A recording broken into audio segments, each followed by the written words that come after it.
Handicap और disable एक ऐसी फिजिकल कंडीशन जिसमें कोई दूसरा नहीं बल्कि आपकी खुद की बॉडी ही आपका साथ छोड़ जाती है, अपनी वही बॉडी जिस पर आप किसी दूसरे से भी ज्यादा ट्रस्ट करते हो। दोस्तों, डिसेबल होना बहुत ही दर्दनाक होता है, सिर्फ शारीरिक रूप से ही नहीं बल्कि मानसिक रूप से भी, क्योंकि कहीं ना कहीं इन लोगों को अपनी फिजिकल अपीयरेंस की वजह से सोसाइटी में बहुत कुछ सहना पड़ता है। इस कलयुग में लोग उन्हें इंसान भी नहीं समझते और उनके साथ बहुत ही बुरा बर्ताव करते हैं, उनका मजाक उड़ाते हैं। Harsh but a true reality. और आज हम जिस एनिमे की कहानी एक्सप्लेन करने जा रहे हैं वो कुछ ऐसे ही दिव्यांग लोगों की लाइफ पे बेस्ड है। हाँ, मैं बात कर रहा हूँ जोसे द टाइगर फिश की, जिसे जापानीज में जोसे तो तोरा तो साकाना ताची के नाम से जाना जाता है, जो कि 2020 में रिलीज हुई थी और अब तक इसके 2 लाइव एक्शन एडेप्शंस रिलीज हो चुके हैं। और ये एक रोमांटिक कॉमेडी ड्रामा फिल्म है, बट स्टिल ये आपको इमोशनल भी कर देगी। ये साइको तानाबे की 1984 की जापानीज शॉर्ट स्टोरी पर बेस्ड है, जिसका नाम भी Josee the tiger and the fish ही था। और इसके एनिमे एडेप्शन को डायरेक्ट किया है कोतारो तामुरा ने और इसकी स्टोरी को लिखा है सेइको तानाबे और सायाका कुआमुरा ने और इसे एनिमेट किया है बोन स्टूडियोज ने। और इसने वर्ल्ड वाइड अराउंड $108,000 की कमाई की है, जो कि इंडियन करेंसी में होते हैं मोर देन 82 लाख रुपीज। और बात करें इसके ऑडियंस रिएक्शन की तो इसे IMDb में मिले हैं 7.7 stars out of 10, my anime list में से मिले हैं 8.5 स्टार्स आउट ऑफ 10 और रॉटन टोमेटोज के टोमेटोमीटर में इसका 97% का ऑडियंस स्कोर है, व्हिच इज क्वाइट इंप्रेसिव। दोस्तों, इसकी कहानी बहुत ही अच्छी और डीप है, जिससे आप तभी रिलेट कर पाओगे जब आपने इसे डीपली फील किया हो। स्टार्टिंग में हम एक लड़के को देखते हैं जो कि एक जगह पार्ट टाइम जॉब कर रहा होता है। इस लड़के का नाम सुनियो सुजुकावा है, जो कि एक यूनिवर्सिटी बायोलॉजी स्टूडेंट है और यही हमारी इस कहानी का प्रोटैगनिस्ट है, जिसका पैशन अंडर वाटर डाइविंग करना है और अपने अब्रॉड जाकर डाइविंग करने के सपने को पूरा कर पाने के लिए ये तरह तरह की पार्ट टाइम जॉब्स करता रहता है। तभी वहाँ सुनियो के 2 कलीग्स आ जाते हैं जो कि उसके बेस्ट फ्रेंड्स भी थे, जिसमें से लड़की का नाम मे निनोमिया होता है और लड़के का नाम हयातो मात्सुरा। वो दोनों सुनियो से कहते हैं कि समर ब्रेक स्टार्ट होने वाले हैं, तो कैसा रहेगा कि वो सब साथ में डाइविंग पे जाए। इस पर सुनियो कहता है कि उसके पास इस सब के लिए टाइम नहीं है, वो नेक्स्ट वीक से ही एक और नई पार्ट टाइम जॉब ज्वाइन कर रहा है। ये सुनते ही हयातो गुस्से में कहता है सुनियो अब 22 साल का हो चुका है और ऐसे समर ब्रेक्स दोबारा नहीं आने वाले। इतनी पार्ट टाइम जॉब्स एक साथ करके सुनियो बस अपनी जवानी वेस्ट कर रहा है। पर सुनियो वहाँ से उठकर चला जाता है। सुनियो आज कंस्ट्रक्शन के चलते एक नए रास्ते से घर जा रहा होता है। तभी एक हैंडीकैप लड़की जिसका नाम कोमिको और निकनेम जोसे होता है अपनी व्हीलचेयर पर तेजी से ढलान वाले रास्ते से गिर रही होती है, जिसे गिरने से बचाने के लिए सुनियो बिना कुछ सोचे उसकी तरफ भागता है। तभी कोमिको की व्हीलचेयर बीच में ही फंस जाती है और वो हवा में उछलकर सीधा जाके सुनियो पे गिरती है। क्या धमाकेदार एंट्री थी ना। और इस सब में सुनियो का डिनर भी नीचे गिरकर वेस्ट हो जाता है। कोमिको अचानक से हुए इस इंसिडेंट से काफी घबरा जाती है। तभी पीछे से कोमिको की ग्रैंडमदर कोमिको को ढूंढते हुए वहाँ आती है और कोमिको को बचाने के लिए सुनियो को थैंक यू बोलती है और कहती है कि जैसे ही वो 1 सेकंड के लिए मुड़ी, किसी ने कोमिको को धक्का दे दिया। एट दैट मोमेंट अनजाने में सुनियो का हाथ कोमिको की कमर पर होता है। तभी कोमिको अचानक ये रियलाइज कर सुनियो के हाथ पर जोर से काटती है और कहती है फॉरवर्ड, फिर कभी मुझे छूने की हिम्मत मत करना। जिस पर सुनियो कुछ समझ नहीं पाता और कुछ ऐसा रिएक्शन देता है। इसके बाद कोमिको की ग्रैंडमदर कोमिको को अपने घर ले जा रही होती है। सुनियो भी अपने घर उसी रास्ते से जा रहा होता है। तभी कोमिको अपनी ग्रैंडमदर से कहती है वो पर्वट अभी भी हमारा पीछा कर रहा है दादी माँ। जिस पर सुनियो कहता है कि उसका घर भी उसी तरफ है। कोमिको अपनी ग्रैंडमदर से कहती है कि वॉक का क्या हुआ, जिस पर उसकी ग्रैंडमा कहती है इतने डेंजरस हादसे के बाद वो अब कुछ समय के लिए वॉक्स पर नहीं जाया करेंगे। ये सुनकर कोमिको काफी दुखी हो जाती है। सुनियो कहता है क्या वो हमेशा इसी समय पे वॉक्स पर जाते हैं। इस पर ग्रैंडमा कहती है कि उन्हें लगा था कि कोमिको को वॉक पे ले जाने का ये रात का टाइम सबसे सेफ होगा, क्योंकि इस टाइम ज्यादा लोग उन्हें नहीं देख पाएंगे, लेकिन ये दुनिया तो दानवों से भरी पड़ी हुई है। तभी कोमिको का घर आ जाता है और ग्रैंडमा सुनियो को उसके साथ डिनर पे इनवाइट करती है, जिस पर सुनियो अपने डिनर की हालत देखते हुए हाँ बोल देता है। अगले सीन में हम कोमिको को देखते हैं जो कि सुनियो को इग्नोर करते हुए अपनी बुक पढ़ रही होती है। तभी वहाँ एक ब्लैक कैट आ जाती है और सुनियो को देखकर घूरने लगती है। कोमिको बोलती है वो यहाँ पे फ्री का खाना खाने आया है, जिस पर सुनियो कहता है क्या वो इस कैट को रोज खाना खिलाते हैं। इस पर कोमिको कहती है वो सुनियो की बात कर रही थी, ना कि कैट की। साथ ही कोमिको कहती है कि उसका नाम कोमिको नहीं जोसे है, यानी कि दोस्तों she likes herself to be called Josee. और अब से मैं भी कोमिको को जोसे क्या करी बुलाऊंगा। अगले सीन में हम सुनियो को खाना खाते हुए देखते हैं। सुनियो आज के डिनर के लिए थैंक यू कहता है, क्योंकि वो एक और डिनर अफोर्ड नहीं कर सकता था। जिस पर ग्रैंडमा कहती है कि वो कॉलेज स्टूडेंट होकर भी इतना गरीब है क्या। तो सुनियो कहता है वो पार्ट टाइम जॉब्स करता है पर वो पैसे सेव कर रहा है। ग्रैंडमा से चाय मांगती है तो सुनियो ग्रैंडमा की मदद करता है और जोसे को चाय ला कर देता है और फिर खाना खाने बैठ जाता है और दबी आवाज में कहता है इस लड़की की तो काफी डिमांड्स हैं। जोसे ये सुन लेती है और सुनियो को पिलो फेंक कर मारती है और अपने रूम में जाकर दरवाजा बंद कर देती है। इसके बाद सुनियो डिनर के बाद घर जा रहा होता है। तभी ग्रैंडमा उसे रोक कर कहती है क्या वो पैसे कमाना चाहता है। है। अगले सीन में हम सुनियो को निनोमिया और हयातो के साथ देखते हैं, जहाँ सुनियो उन्हें अपनी नई जॉब के बारे में बताता है और इनकी बातों से हमें पता चलता है कि सुनियो को जोसे की ग्रैंडमा ने एक हाई पेइंग जॉब ऑफर करी है, जिनसे मिले पैसों को इकट्ठा करके सुनियो ग्रेजुएशन के बाद अपने मैक्सिको जाकर डाइविंग करने के सपने को पूरा कर सकता है। दूसरी तरफ निनोमिया सुनियो की मैक्सिको जाने वाली बात से ज्यादा खुश नहीं लग रही होती, पर वो सुनियो की मेहनत और ड्रीम्स की रिस्पेक्ट करती है, इसलिए वो कुछ नहीं कहती। तभी सीन शिफ्ट होता है और हम सुनियो को जोसे के घर पे देखते हैं, जहाँ ग्रैंडमा की बातों से सुनियो को पता चलता है कि उसकी नई जॉब और कुछ नहीं बल्कि जोसे के घर में जोसे का केयर टेकर बनकर रहना है। ये सुनकर सुनियो काफी शॉक्ड रह जाता है। साथ ही ग्रैंडमा सुनियो को वार्न करती है कि वो अपनी मर्जी से जोसे को कभी भी बाहर नहीं ले जाएगा। इसके बाद ग्रैंडमा घर से कहीं बाहर चली जाती है। इसके बाद सुनियो जोसे से कहता है, जॉन क्या तुम्हें कुछ चाहिए? तभी जोसे गुस्से से कहती है कि मेरा नाम जोसे है, और फिर तभी वो एम्बैरस होकर अपने रूम में घुसकर एकदम से दरवाजा बंद कर देती है। सुनियो दरवाजा खोलने की कोशिश करते हुए कहता है कि क्या हुआ, पर जोसे रूडली कहती है मुझसे दूर रहो। तो फिर सुनियो क्यूरियोसिटी में दरवाजे के लॉक से अंदर झांकने की कोशिश करता है, पर जोसे अंदर से गुस्से से कहती है अगर तुमने फिर से झांकने की कोशिश की तो तुम मारे जाओगे। इसके बाद जोसे अंदर से आवाज देते हुए सुनियो को अपने घुटनों के बल बैठने को कहती है। तो सुनियो ऐसा करने की वजह पूछता है, जिस पर जोसे कहती है कि वो जानना चाहती है कि एक ह्यूमन कितनी देर तक इस तरह बैठ सकता है। सुनियो ये सुनकर शॉक्ड रह जाता है, पर जोसे कहती है मत भूलो कि मेरा हर ऑर्डर फॉलो करना तुम्हारी जॉब है। यानी कि दोस्तों जोसे जॉब के बहाने सुनियो को टॉर्चर कर रही है। इसके बाद सीन शिफ्ट होता है और हम सुनियो को निनोमिया और हयातो के साथ ड्रिंक करते हुए देखते हैं, जहाँ सुनियो अपनी दुख भरी कहानी उनको सुना के अपनी भड़ास बाहर निकाल रहा था। इसके बाद अगले दिन भी हम सुनियो को जोसे के रूम के बाहर घुटनों के बल बैठा हुआ देखते हैं। तभी जोसे अंदर से आवाज देते हुए सुनियो को मैट में लगे थ्रेड्स को काउंट करने को कहती है। सुनियो हैरान होकर कहता है क्या? तो जोसे कहती है कि वो इस क्यूरियोसिटी में पूरी रात सो नहीं पाई। तो फिर बेचारा सुनियो मैट में लगे थ्रेड्स को काउंट करने लगता है। गिनते गिनते बहुत समय बाद वो 5000 थ्रेड्स तक गिन लेता है। पर फिर तभी जोसे की ग्रैंडमा घर आ जाती है, जिनसे सुनियो डिस्ट्रैक्ट हो जाता है और अपनी काउंटिंग भूल जाता है। तो जोसे अपने रूम से आवाज देते हुए कहती है कोई बात नहीं, फिर से अपनी काउंटिंग शुरू करो। ये सुनते ही सुनियो फ्रस्ट्रेट हो जाता है। सीन शिफ्ट होता है और अगले दिन जोसे सुनियो को उसका अगला टास्क देती है, जो कि होता है 4 पत्तियों वाले 10 लकी क्लॉवर ढूंढ कर लाना, जो कि सुनियो जैसे तैसे बहुत खोजने के बाद ढूंढ कर ले आता है। जोसे अपने रूम में उनको पाकर अपने आप से कह रही होती है कि कुछ भी नहीं हुआ, मैंने सुना था कि 10 4 पत्तियों वाले क्लवर्स कलेक्ट कर लेने से कोई भी विश पूरी हो जाती है, पर शायद वो एक मिथ था। सुनियो बाहर से ये सुन लेता है और कहता है कौन सी विश? जिस पर जोसे कहती है मुझसे बात मत करो, मैं बिजी हूँ, जाओ यहाँ से। तो सुनियो फिर से क्यूरियोसिटी के मारे जोसे के रूम में दरवाजे से झांकने की कोशिश करता है, पर जोसे एकदम से थोड़ा सा दरवाजा खोल के उसके ऊपर पानी फेंक देती है। तभी सीन शिफ्ट होता है और हम सुनियो को अपने दोनों दोस्तों के साथ वापस ड्रिंक करते हुए देखते हैं, जहाँ सुनियो जोसे को लेकर काफी फ्रस्ट्रेट और गुस्से में था। इस पर निनोमिया कहती है अगर सुनियो को उस लड़की से इतनी ही प्रॉब्लम है तो सुनियो को वो जॉब क्विट कर देनी चाहिए। तो सुनियो वो जॉब क्विट क्यों नहीं कर देता? जिसमें सुनियो कहता है काश मैं क्विट कर पाता, पर मुझे उन पैसों की सख्त जरूरत है। जिस पर हयातो कहता है जोसे की वजह से सुनियो शॉप वाली पार्ट टाइम जॉब पे उनके साथ ज्यादा देर तक काम नहीं कर पा रहा है। क्या सुनियो को पता भी है कि उसकी अब्सेंस में निनोमिया का क्या हाल हो रहा है? तभी निनोमिया ब्लश करते हुए एकदम से हयातो के मुंह में खाना ठूस के उसका मुंह बंद कर देती है। सीन शिफ्ट होता है और हम सुनियो को प्रोफेसर के साथ देखते हैं, जिनकी मैरीन लैब में सुनियो पार्ट टाइम जॉब करता है। इनकी बातों से हमें पता चलता है कि प्रोफेसर की रेफरेंस से सुनियो का सिलेक्शन मैक्सिको यूनिवर्सिटी में हो गया है, बस स्कॉलरशिप के कंफर्मेशन का इंतजार है, जिसके बाद सुनियो मैक्सिको जाकर पढ़ सकता है। ये सुनते ही सुनियो काफी ज्यादा खुश हो जाता है। तभी सीन शिफ्ट होता है और हम जोसे को एक सपना देखते हुए देखते हैं, जो कि एक मरमेड की तरह सी क्रिएचर्स के साथ फ्रीली तैर रही होती है। पर तभी जोसे की नींद टूट जाती है। इसके बाद जोसे अपनी ग्रैंडमा को दोबारा वॉक्स पर चलने को कहती है, जिस पर ग्रैंडमा उसे मना करते हुए कहती है क्या होगा अगर फिर से उसे कोई धक्का दे दे, क्या वो खुद को बचा पाएगी? साथ ही ग्रैंडमा कहती है मत भूलो ये दुनिया खूंखार दानवों से भरी पड़ी है। ये सुन के जोसे निराश होकर कहती है हाँ वो अच्छी तरह से जानती है। इसके बाद जोसे अपने आप से कहती है उनके लिए ये सब कहना आसान है, क्योंकि वो फ्रीली कहीं भी घूमने जा सकती हैं, पर मैं यहाँ इस घर में हमेशा के लिए फंस कर रह गई हूँ। इसके बाद ग्रैंडमा अपनी आफ्टरनून झपकी लेती है और फिर सीन शिफ्ट होता है और सुनियो जोसे के घर आता है और जोसे के रूम के दरवाजे के बाहर आके कहता है कि वो अब ये जॉब क्विट कर रहा है। काफी देर हो जाती है पर जोसे का अंदर से कोई जवाब नहीं आता। तो सुनियो जोसे को चेक करने के लिए दरवाजा खोलकर अंदर चला जाता है और उसके रूम को देखकर काफी हैरान रह जाता है। पूरा रूम किसी मरमेड के रूम की तरह लग रहा था, जहाँ कई सारे ओशंस की पेंटिंग्स लगी होती है, जो शायद जोसे ने खुद बनाई थी। तभी घर के बाहर से ग्रैंडमा की आवाज आती है, जिनको सुनकर सुनियो दौड़ते हुए ग्रैंडमा के पास जाता है, जहाँ ग्रैंडमा बताती है कि जोसे बिना बताए कहीं चली गई है। अगले सीन में हम जोसे को देखते हैं, जो कि अपनी व्हीलचेयर में कहीं जा रही होती है। तभी उसे ढूंढते ढूंढते वहाँ सुनियो आ जाता है और जोसे को रुकने के लिए कहता है, पर जोसे सुनियो को आता देख रेड सिग्नल पर रेलवे लाइंस पार करने लगती है। तभी सुनियो उसे पीछे खींच लेता है और कहता है अब रुक जाओ और घर वापस चलो। तभी जोसे सुनियो को उसे समुद्र के पास ले जाने को कहती है और साथ ही जोसे सुनियो को ब्लैकमेल करते हुए कहती है कि अगर सुनियो उसे नहीं ले गया तो वो ग्रैंडमा से कहेगी कहेगी कि सुनियो ने उसके बूब्स टच करे।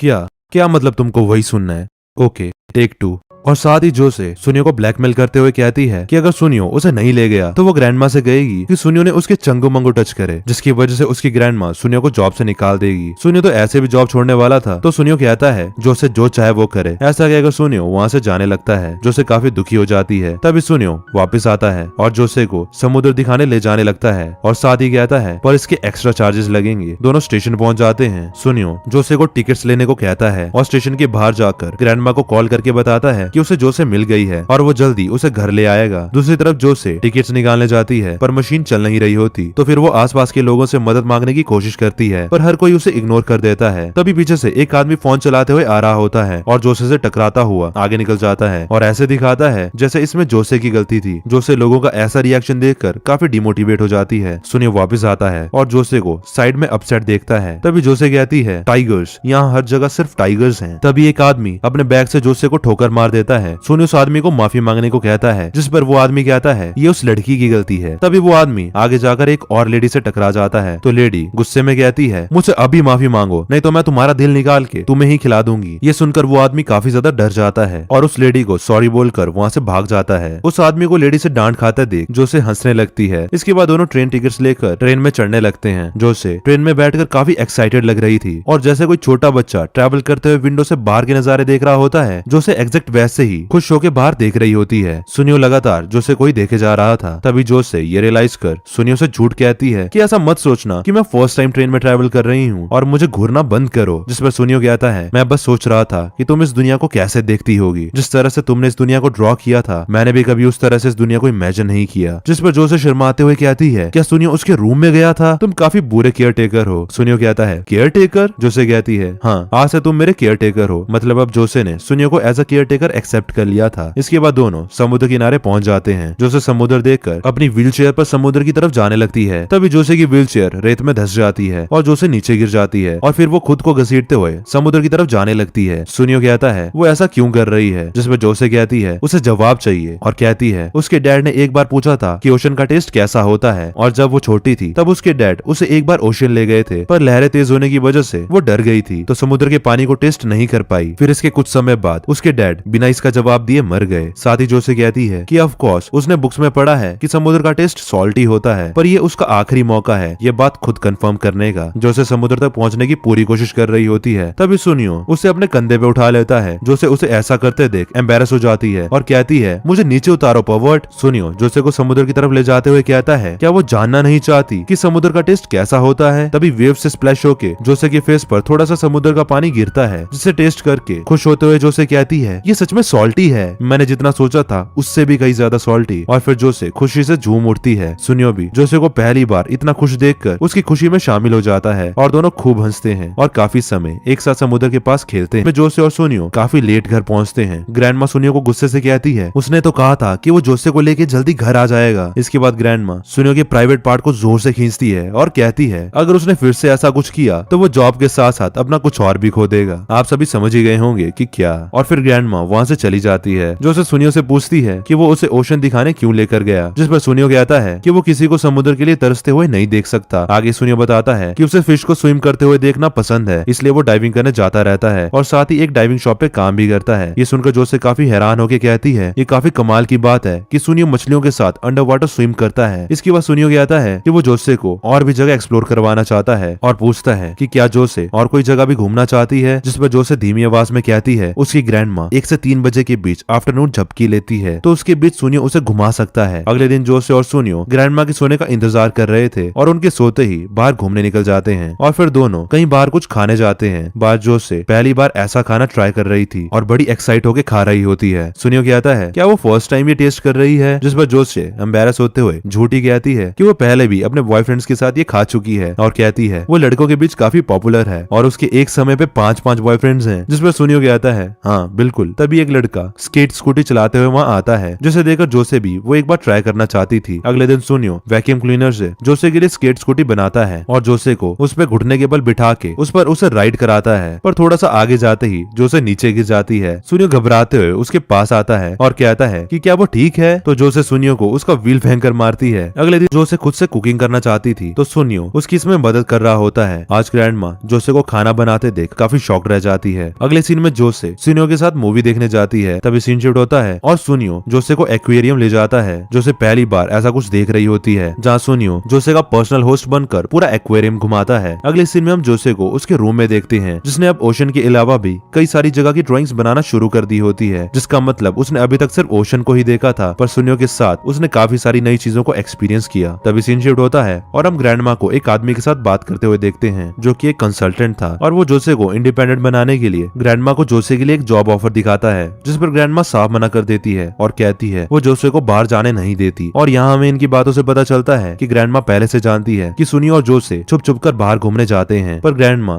जोसे को इतना खुश देखकर अनजान बनने का नाटक कर रही होती है। तभी सीन शिफ्ट होता है और सुनियो जोसे को लाइब्रेरी ले जाता है, जहाँ इतनी सारी बुक्स को देखकर जोसे उन सभी को पढ़ने के लिए काफी एक्साइटेड लग रही थी। और फिर वो एक बुक पढ़ने के बाद सुनियो को कुछ बुक्स बोरो करने को कहती है, जिसमें सुनियो कहता है बुक्स बोरो करने के लिए जोसे को एक लाइब्रेरी कार्ड की जरूरत है, इसलिए वो जोसे को खुद बुक्स बोरो करने को भेजता है। जहाँ लाइब्रेरियन, जिसका नाम काना किशिमोतो होता है, जोसे को लाइब्रेरी का मेंबर बनाने के लिए फॉर्म फिल करने को कहती है। जोसे काफी नर्वस हो जाती है और सुनियो को ढूंढने लगती है, पर सुनियो आसपास नहीं होता, तो एट लास्ट हिम्मत करके वो खुद ये फॉर्म फिल कर देती है। काना ऑथर सगन की बुक्स देखकर जोसे से पूछती है क्या वो भी सागन की फैन है, जिस पर जोसे बात करते हुए बहुत ज्यादा घबरा जाती है और शर्माते हुए हाँ कहती है। काना एक्साइटेड होते हुए पूछती है कि उसकी फेवरेट बुक कौन सी है, पर क्योंकि जोसे ने पहले कभी किसी स्ट्रेंजर के साथ इस तरह से इंटरेक्ट नहीं किया होता, तो उसकी बात करने में हालत काफी खराब हो जाती है और वो कुछ भी नहीं कह पाती। तो काना माफी मांगते हुए कहती है आई एम सॉरी, मैं शायद कुछ ज्यादा एक्साइट हो गई। पर जोसे फिर काना को उस सवाल का जवाब देते हुए कहती है दोज विदाउट शैडोज। इसके बाद काना और जोसे में लंबी बातें शुरू हो जाती है, वही those never ending girls gossips. तभी सुनियो वहाँ कुछ और बुक्स लेकर आता है और कहता है जोसे इन्हें भी बोरो कर लेना, जिस पर काना जोसे से पूछती है क्या ये लड़का तुम्हारा बॉयफ्रेंड है। तो दोस्तों काना ऐसा इसलिए कहती है क्योंकि दोनों जिस बुक के राइटर के बारे में बात कर रहे थे वो लव और एडवेंचरस बुक लिखते हैं, और जिस नाम से सुनियो कोमिको को बुलाता है यानी जोसे, वो इसी बुक के मेन कैरेक्टर का नाम है, जिसे जोसे कहकर सिर्फ उसका लवर ही बुलाता है। और क्योंकि लाइब्रेरियन काना भी सागन की फैन है और थोड़ी देर पहले जो जोसे ने फॉर्म भरा था उसमें तो उसने अपना नाम कोमिको लिखा था, ना कि जोसे, तो इसी वजह से काना सुनियो को जोसे का बॉयफ्रेंड समझ बैठी। काना कहती है कितना अच्छा है ना, वो उसे जोसे कहकर बुलाता है। ये सब सुनकर जोसे शर्म के मारे लाल हो जाती है और कहती है वो कोई उसका बॉयफ्रेंड नहीं है, जिस पर सुनियो जोसे की टांग खींचते हुए काना से कहता है जोसे मेरे जैसे लड़कों पर कहीं टाइम वेस्ट करेगी, और वैसे भी जोसे के तो एक समय पे 5-5 बॉयफ्रेंड्स हैं। जोसे काना के सामने एम्बेरस होके सुनियो से कहती है क्या उसे मार खानी है। इसके बाद दोनों घर जाने लगते हैं। सुनियो कहता है तो मतलब जोसे को आज एक नई फ्रेंड मिली, जिस पर जोसे पूछती है क्या इस तरह से बात करने से फ्रेंड्स बन जाते हैं। तो सुनियो कहता है हाँ। साथ ही सुनियो कहता है जोसे भी इस तरह से बात करना सीख जाएगी अगर वो मेरी तरह डाइविंग शॉप पे काम करे तो।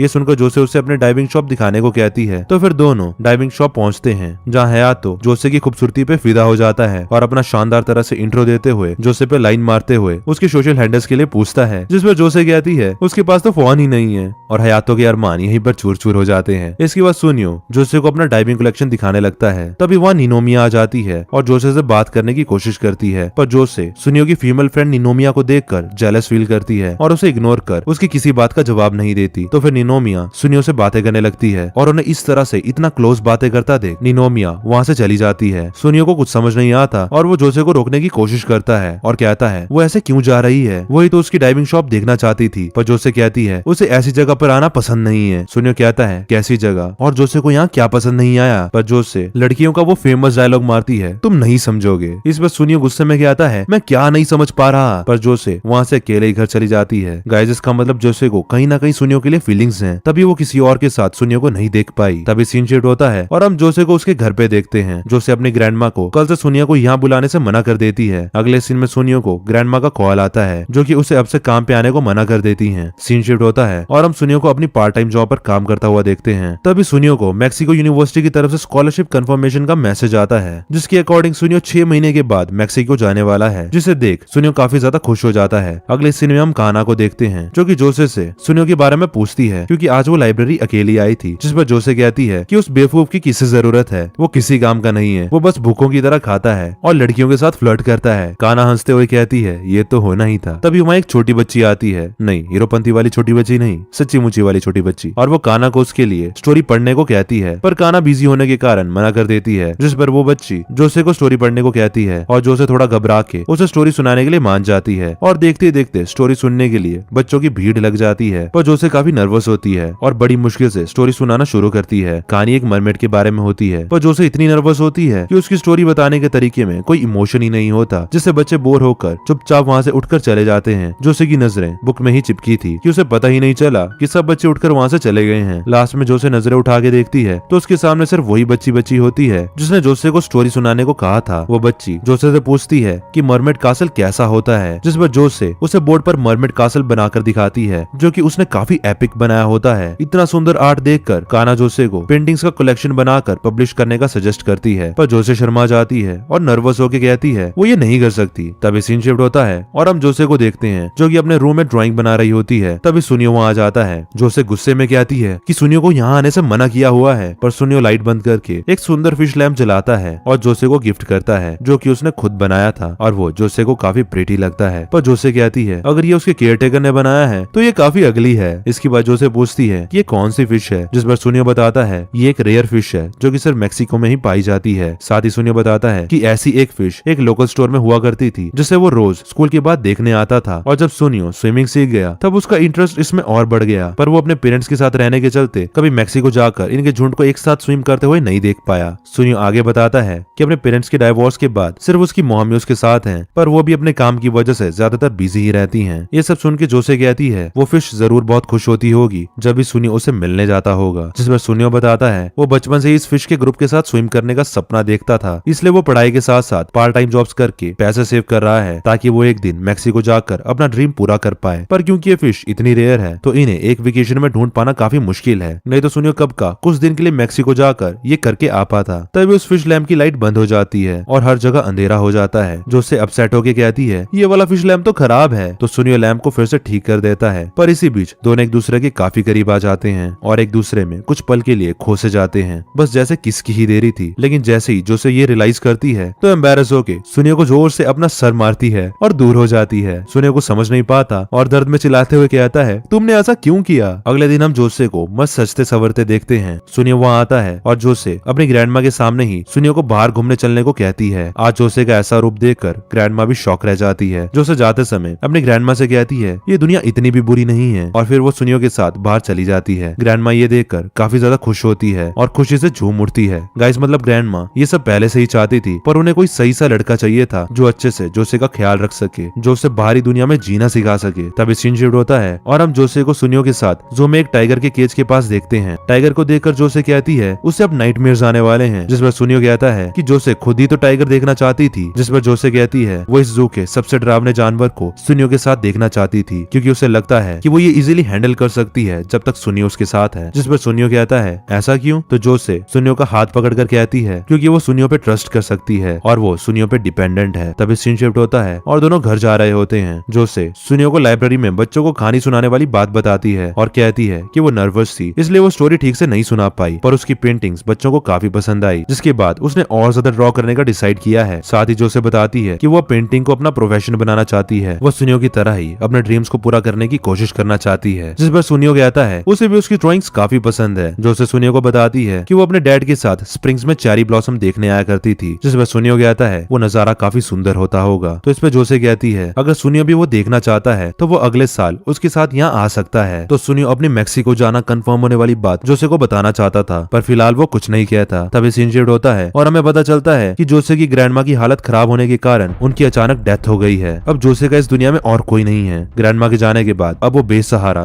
बिल्कुल अकेली हो। जोसे से पूछता है कि वो आगे क्या करने वाली है, जिस पर जोसे कहती है उसकी ग्रैंडमा ने उसके लिए थोड़े पैसे छोड़े हैं जिससे वो अपनी लाइफ कुछ समय तक कंटिन्यू कर सकती है, पर वो अब अपने केयर टेकर को पे नहीं कर पाएगी। तो वो सुनियो को कल से काम पे आने को मना करती है, जिस पर सुनियो कुछ नहीं कहता और वहाँ से चला जाता है। अगले दिन हम सुनियो को निनोमिया और हयातो के साथ डाइविंग करते हुए देखते हैं। तभी सुनियो का ऑक्सीजन काफी जल्दी खत्म हो जाता है और वो सब बोट पे वापस आने लगते हैं। निनोमिया सुनियो से पूछती है कि क्या वो डिस्ट्रैक्टेड था क्योंकि उसका ऑक्सीजन इतना जल्दी खत्म होना रेयरली ही होता है, कहीं वो परेशान तो नहीं है। जिस पर हयातो निनोमिया की तरफ इशारा करते हुए कहता है क्या उसने अपना लव कन्फेस कर लिया है। हयातो आगे कुछ बोल पाता पर इससे पहले ही निनोमिया उसके मुंह में डाइविंग लिविंग इक्विपमेंट ठूस देती है। सुनियो बताता है जोसे की ग्रैंड माँ की डेथ हो गई है, जिसके बाद जोसे बिल्कुल अकेली हो गई है और उसे उसकी काफी चिंता होती है, जिस पर निनोमिया कहती है वो कोई छोटी बच्ची नहीं है और उसकी तरह के लोगों के लिए काफी सारे वेलफेयर सर्विस भी अवेलेबल हैं। वहीं दूसरी तरफ जोसे के घर में हम उसी काउंसलर को देखते हैं जो एक दिन ग्रैंड माँ से जोसे के फ्यूचर के बारे में बात कर रहे थे। वो अपने साथ एक सोशल वर्कर को लेकर आए होते हैं। सोशल वर्कर कहता है उसे जोसे के पड़ोसी का कॉल आया था कि उसकी ग्रैंड माँ अब नहीं रही, जिनके जाने के बाद जोसे को मदद की जरूरत है, जिस पर जोसे कहती है कि सबसे उनका कोई लेना देना नहीं है। वो सोशल वर्कर गुस्से से जोसे से कहता है उसके आगे के क्या प्लान है, जिस पर जोसे कहती है वो पेंटिंग्स बनाकर अपनी लाइफ जिएगी। सोशल वर्कर इस बात से कहता है क्या सच में जोसे खुद को ऐसे सपोर्ट करने का सोच रही है? तो काउंसलर जोसे को समझाता है कि ये अच्छा ड्रीम है और जोसे को पता होना चाहिए कि ड्रीम और रियलिटी में फर्क होता है। जोसे कुछ अच्छा सोचे ताकि वो ठीक से अपनी जिंदगी जी पाए। तो जोसे कुछ ना कहकर अपने रूम में जाने लगती है। तो वो सोशल वर्कर गुस्से से कहता है बेवकूफ मत बनो, तुम्हें अपने लिए काम ढूंढना चाहिए, तुम्हारी ग्रैंड माँ अब तुम्हें और सपोर्ट करने के लिए यहाँ नहीं है। तभी सीन शिफ्ट होता है और हम जोसे को अकेले ब्रिज के पास कुछ सोचते हुए देखते हैं। फिर वो वहाँ से जाने लगती है। तभी उसकी व्हीलचेयर गड्ढे में फंस जाती है और जोसे गिरने ही वाली होती है। तभी निनोमिया वहाँ आ जाती है और जोसे को बचा लेती है। निनोमिया हयातो के साथ जोसे से मिलने और उसे चीयर अप करने आई थी, पर एक्चुअल में उसका यहाँ आने का रीजन कुछ और ही था। निनोमिया जोसे को सुनियो के बारे में भूल जाने को कहती है और कहती है सुनियो ने अपने ड्रीम्स को पूरा करने के लिए काफी मेहनत की है, जिससे वो अब्रॉड जाकर पढ़ सके और नेक्स्ट मार्च वो मैक्सिको जाने वाला है। तो जोसे सुनियो को इस सब में ना फंसाए तो क्या जोसे सुनियो को अपना ड्रीम पूरा करने को सपोर्ट करेगी? जोसे सुनियो की मैक्सिको जाने वाली बात सुनकर शॉक्ड रह जाती है और गुस्से में कहती है निनोमिया आखिर होती कौन है सुनियो के लिए परमिशन मांगने वाली, उसका सुनियो से क्या रिश्ता है? ऐसा कहकर जोसे वहाँ से जाने लगती है। तभी निनोमिया कहती है कि सुनियो को बस जोसे से सिंपैथी है, सुनियो को जोसे की कंडीशन पर दया आती है, बस इसीलिए वो जोसे से मिलने आता है। हयातो निनोमिया को रोकने की कोशिश करता है, पर ये सब कहकर निनोमिया गुस्से से वहाँ से चली जाती है। हयातो जोसे से कहता है कि निनोमिया की बातों को सीरियसली मत लेना और फिर वो निनोमिया के पीछे भाग जाता है। निनोमिया से इतना सब सुनकर जोसे को अपनी कंडीशन पर काफी रिग्रेट होता है, क्योंकि उसे भी पता था कि कहीं ना कहीं जो कुछ भी निनोमिया ने कहा वो सच्ची तो था।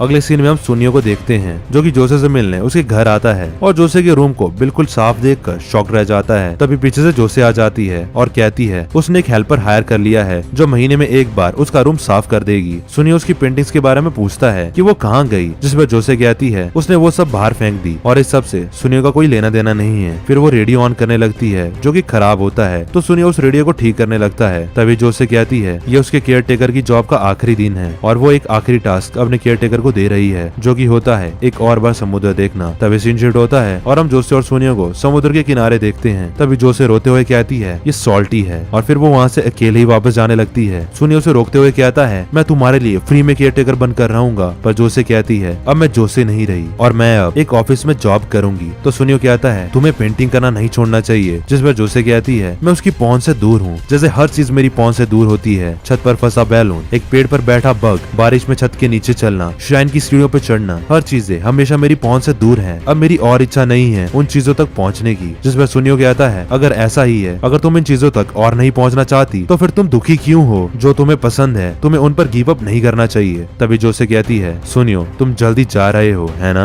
ये सुनकर सुनियो शॉक्ड रह जाता है और कुछ नहीं कह पाता और साथ ही रिग्रेट फील करता है कि उसे ये खुद ही जोसे को बता देना चाहिए था। और फिर जोसे वहाँ से चली जाती है और तभी वहाँ पर तेज बारिश होने लगती है। जोसे अपनी व्हीलचेयर पर रोड क्रॉस कर रही थी, तभी बीच रोड में ही जोसे की व्हीलचेयर एक गड्ढे में फंस जाती है और गाड़ियाँ जोसे के पास से काफी तेजी से गुजरती है। सुनियो जोसे को ढूंढते हुए वहाँ आता है और उसे बीच रोड में फंसा देख उसे बचाने को दौड़ता है। तभी एक कार बारिश में स्लिप हो जाती है और सीधा जाके सुनियो से टकरा जाती है। जोसे अपने सामने सुनियो को हवा में उड़ता देखती है और बस देखती ही रह जाती है और चाह कर भी कुछ कर नहीं पाती और सुनियो काफी दूर जा गिरता है। जोसे बहुत घबरा जाती है और अपनी व्हीलचेयर से खुद को गिरा के रेंगते हुए सुनियो की तरफ जाने लगती है। सुनियो कोई मूवमेंट नहीं कर रहा होता and Jose was feeling dam helpless. तभी रोड में इस तरह से एक लड़के को पड़ा देख एक लेडी अपनी कार रोककर उतरती है और सुनियो को हॉस्पिटल में एडमिट करती है। अगले सीन में हम जोसे को देखते हैं जो कि हॉस्पिटल में सुनियो के होश में आने का इंतजार कर रही थी और सुनियो की ऐसी हालत के लिए काफी गिल्टी फील कर रही थी। तभी सीन शिफ्ट होता है और हम सुनियो को देखते हैं जिसकी जान एक लंबे ऑपरेशन के बाद बच जाती है और उसे कुछ देर के बाद होश आ जाता है। होश में आते ही वो नर्स से जोसे के बारे में पूछता है। नर्स सुनियो को बताती है कि वो लड़की बिल्कुल ठीक है और बाहर बैठकर तुम्हारे होश में आने का इंतजार कर रही है। जोसे के सेफ होने का पता चलने पे सुनियो काफी रिलैक्स फील करता है। अगले सीन में हम डॉक्टर को देखते हैं जो कि सुनियो को बताते हैं कि सुनियो की लेग्स की बोन्स काफी बुरी तरह डैमेज हुई हैं, जिन्हें जोड़ने में उन्हें भी काफी मुश्किल आई। तो सुनियो पहले की तरह चल नहीं सकता और उसकी बॉडी को रिकवर होने में भी कम से कम 2 महीने से ज्यादा का टाइम लगेगा। ये सुन के कि सुनियो काफी शॉक्ड रह जाता है और जैसे अपने सपने को चूर चूर होता अपनी आंखों के सामने देखता है। तभी जोसे सुनियो से मिलने आती है और उसकी ऐसी हालत के लिए माफी मांगती है, जिस पर सुनियो अपनी कंडीशन बताते हुए कहता है इसमें जोसे की कोई गलती नहीं है। दूसरी तरफ जोसे सुनियो की कंडीशन को जानकर काफी गिल्ट फील कर रही थी और इस सब के लिए खुद को ब्लेम करती है। अगले सीन में प्रोफेसर सुनियो से मिलने आते हैं और कहते हैं सुनियो की हालत काफी ज्यादा खराब है, तो वह अब्रॉड जाकर पढ़ने का नेक्स्ट टाइम ट्राई करे और अभी अपना पूरा वक्त अपनी रिकवरी को दे। तो सुनियो कहता है कि प्रॉब्लम ये नहीं है कि वो इस बार मैक्सिको नहीं जा पाएगा, प्रॉब्लम ये है कि वो अपनी कंडीशन के चलते कभी भी अब डाइविंग नहीं कर पाएगा, जो कि उसके मैक्सिको जाने का मेन रीजन था, जिसके बिना मैक्सिको जाकर पढ़ना मीनिंगलेस है। तभी निनोमिया और हयातो भी वहाँ आके सुनियो की बातें सुन लेते हैं और हम सुनियो को देखते हैं जो कि अपने ड्रीम्स को पूरी तरह गिव अप कर देता है और अपनी स्पेनिश लैंग्वेज स्पीकिंग की बुक भी डस्टबिन में फेंक देता है। अगले दिन निनोमिया सुनियो की उस बुक को डस्टबिन में पड़ा देख सुनियो को चीयर अप करने के लिए व्हीलचेयर पर बाहर घुमाने ले जाती है। निनोमिया कहती है वो यहाँ सुनियो को सपोर्ट करने आई है, तो सुनियो उससे किसी भी बारे में बात कर सकता है। इस पर सुनियो कहता है मैक्सिको जाकर पढ़ना अब इससे कोई फर्क नहीं पड़ता, मुझे लगता था कि मैं स्ट्रांग हूँ पर अब मेरे हाथ में कुछ भी नहीं है। निनोमिया सुनियो को चीयर अप करते हुए कहती है प्लीज गिव अप मत करो और अपनी रिहैब पे मेहनत करके लेग्स को रिकवर करने पे फोकस करो। जिस पर सुनियो फ्रस्ट्रेट होकर गुस्से में कहता है इस समय मेहनत करने से भी क्या होगा, तुम नहीं समझ सकती कि कैसा फील होता है जब हम उस चीज तक नहीं पहुंच पाते जो हमें सच में चाहिए होती है। ये सुनकर निनोमिया इमोशनल हो जाती है और कहती है मैं समझती हूँ क्योंकि मैं भी ऐसा रोज फील करती हूँ क्योंकि मैं सुनियो तुम्हें लाइक करती हूँ। और फिर निनोमिया रोते हुए फाइनली अपनी फीलिंग्स कन्फेस करते हुए कहती है मैं तुम्हें ये बात बहुत पहले से बताना चाहती थी पर मुझे चिंता थी कि गर्लफ्रेंड होने से कहीं तुम अपनी स्टडीज से डिस्ट्रैक्ट ना हो जाओ, इसलिए मैंने अपनी फीलिंग्स को इग्नोर करने की कोशिश की, पर अब मैं और कंट्रोल नहीं कर सकती क्योंकि मैं तुम्हारे प्यार में पूरी तरह पागल हूँ। ये सब सुनकर सुनियो काफी शॉक्ड रह जाता है और निनोमिया को कुछ कहने लगता है, पर तब निनोमिया सुनियो को कुछ भी कहने से मना करती है और कहती है मुझे पहले से पता है तुम्हें कुछ कहने की जरूरत नहीं, मुझे माफ करना पर मुझे खुशी है कि मैं तुम्हें ये बता पाई। और फिर वो अपने आंसू पोंछते हुए कहती है अब हमें वापस जाना चाहिए। दोस्तों शायद निनोमिया को खुद भी पता था कि सुनियो को उसके लिए वैसी फीलिंग्स नहीं है, वो बस उसे एक अच्छा दोस्त मानता है। शिफ्ट होता है और हम निनोमिया को जोशी के घर के बाहर देखते हैं जो कि काफी देर से जोशी का दरवाजा खटखटा रही थी। जोशी निनोमिया को वहाँ से चले जाने को कहती है, जिस पर निनोमिया बाहर से कहती है सुनियो अपने ड्रीम्स पर गिव अप कर रहा है। ये सुनकर जोशी शॉक होकर एक पल के लिए थम सी जाती है। निनोमिया आगे कहती है अब क्योंकि सुनियो मैक्सिको जा ही नहीं रहा है तो वो अब सिर्फ मेरा है, मैं उसे इतना प्यार दूंगी कि वो अपने स्टूपिड से ड्रीम को हमेशा के लिए भूल जाएगा और हमेशा मेरे पास रहेगा। वैसे भी मैं कभी नहीं चाहती थी कि वो मुझे छोड़कर मैक्सिको जाए। इसके बाद निनोमिया रोते हुए जोसे से कहती है मैं सुनियो को तुमसे कई ज्यादा अच्छे से जानती हूँ। सुनियो को फिश के बारे में नॉन स्टॉप बातें करना पसंद है और रॉक पेपर सीजर में हमेशा रॉक चूज करता है। उसे पुडिंग पसंद है क्यूकम्बर नहीं, उसे चॉपस्टिक से खाना नहीं आता और उसके हाथ हमेशा आइस के जैसे ठंडे होते हैं। मैं इसके अलावा भी और भी हजारों चीजें गिना सकती हूँ, क्या तुम्हें लगता है तुम भी ऐसा कर सकती हो? तुम आखिर अभी सुनियो को जानती ही कितना हो? तभी जोसे दरवाजा खोलती है और गुस्से से कहती है शायद तुम इतनी भी अच्छी तरह सुनियो को नहीं जानती। मेरा केयर टेकर कभी ओशन को लव करना बंद नहीं करेगा, ना ही वो कभी अपने सपनों को भूलेगा क्योंकि वो ऐसा ही है। मैं तुम्हारी तरह सुनियो के बारे में हजार चीजें तो नहीं बता सकती, लेकिन इतना जरूर बता सकती हूँ कि मुझसे ज्यादा उसकी परवाह किसी को भी नहीं है। जिस पर निनोमिया गुस्से से कहती है अगर ये सच है तो निनोमिया को इस बारे में कुछ करना चाहिए और ऐसा कहकर वो वहाँ से चली जाती है। अगले सीन में हम जोशे को देखते हैं जो कि अपने रूम में एक अलमारी खोलती है जिसमें उसकी पेंटिंग का सामान था और फिर वो लाइब्रेरियन काना की मदद से दिन रात जाकर एक स्टोरी पेंट करती है। अगले दिन हयातो हॉस्पिटल आके सुनियो को उसके साथ कहीं चलने को कहता है, जिस पर सुनियो गुस्से में मना कर देता है, पर हयातो उसे जबरदस्ती अपने साथ ले जाता है। अगले सीन में हयातो सुनियो को लाइब्रेरी ले जाता है जहाँ जोसे बच्चों के साथ उसके वहाँ आने का इंतजार कर रही थी। जोसे जैसे ही सुनियो को आता हुआ देखती है अपनी स्टोरी बच्चों को सुनाना शुरू कर देती है जो कि एक मरमेड के बारे में थी। शुरुआत में तो वो स्टोरी सुनाते वक्त पिछली बार की तरह ही काफी नर्वस होती है, जिसकी वजह से एक बच्चा बोर होकर वहाँ से उठ के चला जाता है। काना जोसे को मोटिवेट करती है और फिर हिम्मत करके जोसे एक गहरी सांस लेती है और इस बार बहुत ही अच्छी तरह से स्टोरी सुनाने लगती है। ये स्टोरी आप भी सुनो क्योंकि ये स्टोरी सच में बहुत अच्छी है।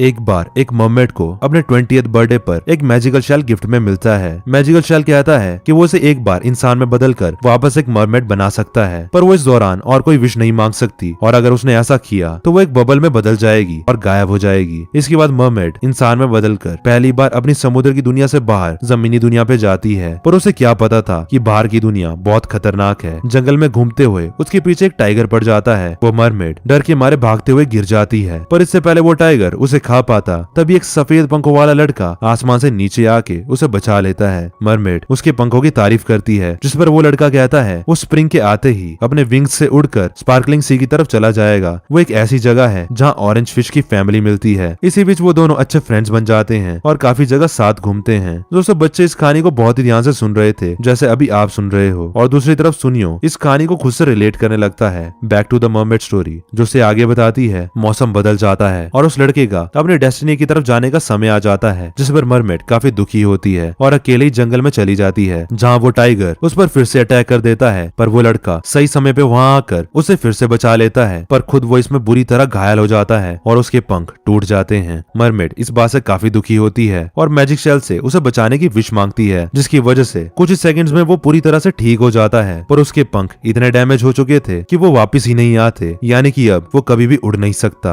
अब स्पार्कलिंग सी उसकी पहुंच से दूर लग रहा था और वो गिव अप कर देता है, जिस पर मरमेड कहती है उसके पास पहले से भी बड़े पंख हैं जो कि उसके दिल में हैं। इन्हीं पंखों से उसने मुझे जीना सिखाया था और इन्हीं पंखों से उसने मुझे मोटिवेट करते हुए आगे बढ़ाया था और अपने इन्हीं विंग से वो जहाँ चाहे वहाँ जा सकता है। इसके बाद वो लड़का एक बोट तैयार करता है और तूफानों से लड़ते हुए स्पार्कलिंग सी की तरफ निकल पड़ता है। उसके दिल में जो विंग्स हैं वो असली वालों से कहीं ज्यादा स्ट्रॉन्ग और अनब्रेकेबल हैं और एट लास्ट वो अपनी मंजिल स्पार्कलिंग सी पहुंच जाता है और उन ऑरेंज फिश की फैमिली के साथ शामिल होके उनके साथ स्विम करता है। दूसरी तरफ मरमेड इस बात से काफी खुश होती है और सी शेल से कहती है उसकी विश अब पूरी हो चुकी है और अब वो उसे बबल में बदल सकता है। तभी मरमेड इंसान से वापस मरमेड बन जाती है। मैजिकल शेल कहता है तुम इस विश की कीमत जानती थी, पर तुमने फिर भी ये विश मांगी, तुमने अपनी परवाह न करके किसी और की मदद की, तो मैं अब तुम्हें बबल में नहीं बदलूंगा। मरमेड थैंक यू बोलती है और अपने नए एक्सपीरियंस के खूबसूरत यादों के साथ वापस सी में चली जाती है। और इसी के साथ जोसे की ये मरमेड स्टोरी यहीं पे खत्म हो जाती है। ये स्टोरी सुनकर सुनियो की आंखों में आंसू आ जाते हैं और वो काफी मोटिवेटेड फील करता है और जोर जोर से क्लैपिंग करता है। बाकी सभी को भी ये स्टोरी काफी पसंद आई होती है, तो वो भी जोसे के लिए क्लैपिंग करने लगते हैं। इसके बाद से सुनियो हॉस्पिटल में अपनी लेग्स की रिहैब स्टार्ट कर देता है और रोज चलने की प्रैक्टिस करने लगता है। दूसरी तरफ एक पल के लिए निनोमिया और जोसे सुनियो की प्रोग्रेस देखकर काफी खुश होती हैं और एक दूसरे को हाई फाई देती हैं और जैसे ही वो दोनों ये रियलाइज करती हैं तो हुफ करके अपना मुंह परे कर देती है। समय ऐसे ही बीतता है और कुछ दिनों बाद सुनियो ठीक से चल पाना शुरू कर देता है। सुनियो जोसे से कहता है कि जल्दी वो हॉस्पिटल से डिस्चार्ज होने वाला है। अब वो पहले की तरह फ्रीली डाइविंग तो नहीं कर सकता, पर इसके बाद भी वो मेक्सिको पढ़ने जाकर अपने ड्रीम को पूरा करने की कोशिश करेगा, क्योंकि उसके पास अब उसके हार्ट में विंग्स हैं। ऐसा कहकर सुनियो ब्लश करता है और जोसे भी ये सुन के काफी खुश होती है। इसके बाद सुनियो अपने हॉस्पिटल के डिस्चार्ज वाले दिन जोसे को उसे रिसीव करने को कहता है। सीन शिफ्ट होता है और हम सुनियो को डिस्चार्ज वाले दिन देखते हैं, जो कि हॉस्पिटल में जोसे का इंतजार कर रहा था, पर जोसे नहीं आती। तो सुनियो जोसे के घर जाकर उसे ढूंढता है, जहाँ पर जोसे नहीं होती। सुनियो वॉकिंग स्टिक के सारे चल रहा होता है। अगले सीन में हम जोसे को देखते हैं, जो कि उसी टाइगर केज के पास बैठी होती है और अपने फियर को सुनियो के बिना फेस करने की कोशिश कर रही होती है। सुनियो जोसे को ढूंढते हुए स्टेशन पहुंच जाता है, जहाँ उसे जोसे के बारे में पता चलता है। सुनियो जोसे को ढूंढता हुआ उस टाइगर केज के पास आ जाता है, पर जोसे तब तक वहाँ से जा चुकी थी। तभी सुनियो बर्फ में जोसे की व्हील चेयर के निशान देखता है और लंगड़ाते हुए उसके पीछे चलने लगता है, पर आगे जाकर निशान खत्म हो जाते हैं। अगले सीन में हम जोसे को देखते हैं, जो कि अकेले कहीं जा रही थी। तभी एक आदमी अपने डॉग को पकड़ते हुए जोसे को धक्का मार देता है और जोसे अपनी व्हील चेयर में बर्फ में फिसलते हुए ढलान वाले रास्ते से तेजी से नीचे बढ़ रही थी। जोसे ब्रेक्स मारती है, पर उसकी व्हील चेयर तेजी से स्लिप हो जाती है, जिससे जोसे हवा में उछल जाती है। तभी सुनियो दौड़ते हुए आता है और एन वक्त पे जोसे को कैच कर लेता है और खुद भी उसके साथ नीचे बर्फ में गिर जाता है। वाह, कहानी जैसे शुरू हुई थी वैसे ही खत्म हो रही है। जोसे सुनियो से कहती है तुम आज ही डिस्चार्ज हुए और आज ही ऐसे यहाँ कूद रहे हो, जिसमें सुनियो कहता है कि मैं तुम्हें ढूंढने के चक्कर में भागते भागते यहाँ तक पहुँच गया। जोसे कहती है मैंने डिसाइड कर लिया है, मैं अब इलस्ट्रेटर आर्टिस्ट बनूंगी और अब तक मुझे सपोर्ट करने के लिए थैंक यू, लेकिन अब से मुझे। तभी सुनियो कहता है मैं कुछ कन्फेस करना चाहता हूँ, मैं हमेशा तुम्हारा केयरटेकर बनकर रहना चाहता हूँ और मैं तुम पर कभी क्विट नहीं करूंगा। ये सुनकर जोसे शॉक रह जाती है और कहती है पर तुम्हें अपने पैरों के ठीक होने के बाद मैक्सिको जाना है। सुनियो कहता है हाँ मैं जाऊंगा, पर इसके बाद भी मैं तुम्हारा साथ नहीं छोड़ूंगा, क्योंकि जोसे आई लव यू। ये सुनकर जोसे की आंखों में आंसू आ जाते हैं और फिर वो सुनियो को गले लगा के उसे I love you too caretaker कहती है और उसकी बाहों में रोने लगती है। पर तभी सुनियो जोसे को किस करता है और किस के बाद जोसे कहती है कि इसका टेस्ट तो वैसा नहीं है जैसा मैंने सोचा था। सुनियो कहता है क्या ये बुरा है, पर जोसे कहती है नहीं ये बहुत अच्छा है और फिर वो सुनियो को पकड़ के उसे वापस किस करती है और इसके बाद दोनों जोर जोर से हंसने लगते हैं और इसी के साथ ये मूवी यहीं पे एंड हो जाती है। पर मिड क्रेडिट सीन में हम लोग देखते हैं कि सुनियो को सी ऑफ करने सभी एयरपोर्ट में आते हैं और इसके बाद सुनियो मैक्सिको चला जाता है। समय गुजरता है और जोसे इलस्ट्रेटर बन जाती है। उधर मैक्सिको में सुनियो भी अपनी पढ़ाई कंटिन्यू करता है और दोनों फोन में एक दूसरे से बातें करते रहते हैं और मूवी फाइनली यहीं पे खत्म हो जाती है। अरे रुको, अभी इसके बाद पोस्ट क्रेडिट सीन भी है, जहाँ हम देखते हैं कि कुछ समय के बाद एक बार स्प्रिंग का मौसम आ जाता है, जहाँ जोसे चेरी ब्लॉसम की ट्रीज के नीचे बैठी होती है। तभी वहाँ अचानक सुनियो आ जाता है। जोसे को उसको देख के विश्वास नहीं होता, तो वो उससे पूछती है कि क्या वो मर गया है और भूत बनकर यहाँ आया है, जिसमें सुनियो सुनियो कहता है, इडियट, स्प्रिंग ब्रेक्स चल रही हैं, तो इसलिए वो घर आया है और वो जोसे को सरप्राइज देना चाहता था, इसलिए उसने जोसे को इस बारे में नहीं बताया। ये सुनकर जोसे हैरान रह जाती है और कहती है, तुम बहुत बुरे केयर टेकर हो। और इसके बाद दोनों हंसने लगते हैं और इस बार सच्ची मुची में ये मूवी यहीं पे खत्म हो जाती है। बात करते हैं भला आगे क्या होगा। स्ट्रॉन्ग पॉसिबिलिटी मुझे यही लगती है कि अपनी पढ़ाई खत्म करके सुनियो जोसे के पास वापस आएगा और दोनों साथ में खुशी खुशी एक हैप्पी लाइफ जिएंगे। दोस्तों, जैसे इस मूवी का नाम था Josee the tiger and the fish, इस मूवी में जोसे जैसे लोगों को एक फिश कहा गया है और जो लोग इन्हें हैंडीकैप या डिसेबल समझकर इन्हें इग्नोर करते हैं, इनके साथ बुरा बिहेव करते हैं, उन्हें टाइगर कहा गया है। क्योंकि जापान में एक कहावत है कि जमीन में पड़ी एक फिश टाइगर के सामने हैंडीकैप होने के समान है और इसी वजह से जोसे ने उन लोगों को स्टेशन पे टाइगर कहा था। जोसे जैसे लोग खुद को पहले ही जैसे हैं वैसे एक्सेप्ट कर चुके हैं और सोसाइटी में नॉर्मल इंडिविजुअल की तरह रिस्पेक्ट के साथ जीना चाहते हैं, क्योंकि वो भी तो इंसान हैं। पर कुछ लोग इन्हें या तो टेंशन ही नहीं देंगे या तो कुछ ज्यादा ही टेंशन दे देंगे। इन्हें हर पल ये एहसास करवाएंगे कि ये नॉर्मल नहीं है, अलग है। पर जब वो लोग खुद ऐसी कंडीशन से गुजरते हैं तब उन्हें हर चीज उनकी पहुंच से कई ज्यादा दूर लगने लगती है और कहीं ना कहीं वो डिमोटिवेट होकर हार मान लेते हैं। सुनियो ने भी गिव अप कर ही दिया था, पर जोसे ने उस समय उसका साथ दिया और उसे याद दिलाया कि उसकी फिजिकल कंडीशन नहीं डिसाइड करेगी कि उसकी पहुंच कहां तक है, ये उसके अंदर की विल पावर डिसाइड करेगी। और इस बात के एग्जाम्पल के लिए हमारे सामने कई सारी पर्सनैलिटीज हैं, जैसे Stephen Hawking, one of the greatest scientist, professor, author, theoretical physicist. इनके बारे में जितना कहें उतना कम है और वैसे भी बताने की जरूरत नहीं है, सब इनको जानते हैं, इनका नाम ही काफी है। और अपने इंडिया की बात करें तो अरुणिमा सिन्हा, जिन्होंने एक ट्रेन एक्सीडेंट में अपना एक पैर खो दिया था, पर इसके बाद भी उन्होंने माउंट एवरेस्ट की चढ़ाई की और कहा था इसे कोई फर्क नहीं पड़ता कि लॉस कितना बड़ा है, वक्त सब ठीक कर देता है। पर इसके बाद भी कुछ स्कार्स रह ही जाते हैं, जिसके चलते हमें कभी गिव अप नहीं करना चाहिए। हाँ, मैं मानता हूँ बातें थोड़ी डीप हो गई है, जैसे आपने एनिमे की एक्सप्लेनेशन देखते देखते गलती से संदीप महेश्वरी की वीडियो खोल दी हो, पर अपनी जगह ये सब बातें बिल्कुल सही है। आपको बहुत कुछ इस कहानी से